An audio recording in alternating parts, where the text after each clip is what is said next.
Finally हम लोग Thailand जा रहे हैं। पिछले 1 साल से थाईलैंड जाने का प्लान बना रहे थे। इस साल की समर वेकेशन हम सबकी बेस्ट समर वेकेशंस होंगी।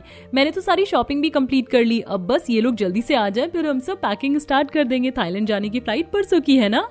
थाईलैंड जाकर सभी वहाँ क्या क्या करेंगे इस टॉपिक पर बात कर रहे होते हैं कि तभी उन सब के पति भी बाहर से आ जाते हैं।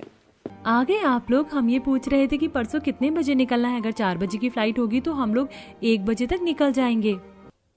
हम लोग थाईलैंड नहीं जा रहे हैं।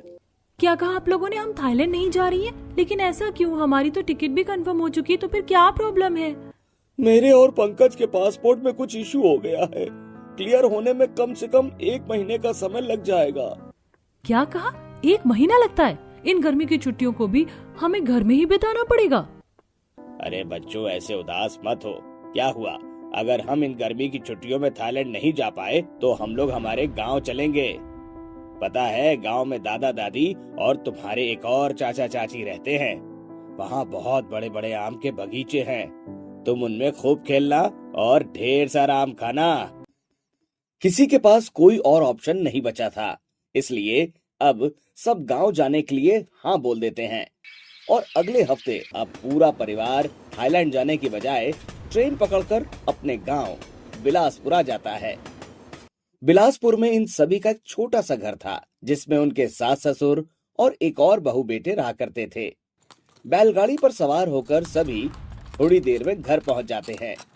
गांव में रह रहा परिवार जैसे ही अपने शहरी परिवार को देखता है तो सब काफी खुश हो जाते हैं। अरे बच्चों, तुम सब ऐसे यहाँ अचानक आने से पहले बताया क्यों नहीं? कितने सालों बाद मैं अपने बच्चों को देख रहा हूँ। अरे प्रीति, प्रिया, बंटी, राजू, तुम चारों तो काफी बड़े हो गए। अगर आप लोग बता देते कि आप लोग आने वाले हैं तो मैं रेलवे स्टेशन आ जाता आपको लेने के लिए। अरे वो क्या है ना, हमें आप लोगों को सरप्राइज देना था। अब हम पूरी गर्मी की छुट्टियां यहीं बिता कर जाएंगे। खूब मस्ती करेंगे। यहाँ बचपन की भूली बिसरी यादों को फिर से तरोताजा करेंगे। आप सब लोग काफी थक गए होंगे ना। सबसे पहले आप लोग हाथ मुंह धो लीजिए। मैं आप लोगों के लिए ठंडा ठंडा आम पन्ना बनाकर लाती हूँ। कमलेश के घर में गिन चुनकर 3 ही कमरे थे।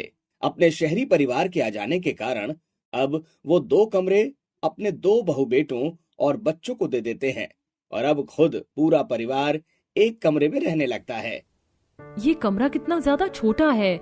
हम सब इस एक कमरे में कैसे रहेंगे? मेरा तो यहाँ दम घुट रहा है। और जरा यहाँ तो देखो, एक बेड भी नहीं है।